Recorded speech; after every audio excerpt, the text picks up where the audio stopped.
Hi there, I'm showing you how to replace the battery in this Mercedes key fob. Pretty straightforward process. You're going to need 2 of the 2025 batteries. You can get these off Amazon. I've put a link below in the description that will take you straight there. I'm also going to be using a flat tip screwdriver, which isn't necessary, but I do think it is helpful. So first order business is you want to take this lever right here and push it this way. And while you're doing that, pull out this mechanical key. Next, you want to take this mechanical key and push this little lever in right here. Hold it with your thumb and then take your fingernail and pull out this tray.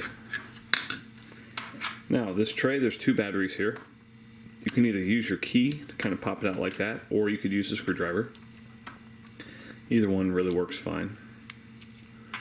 Okay, take your batteries out. Both batteries are going to go in positive side facing upward.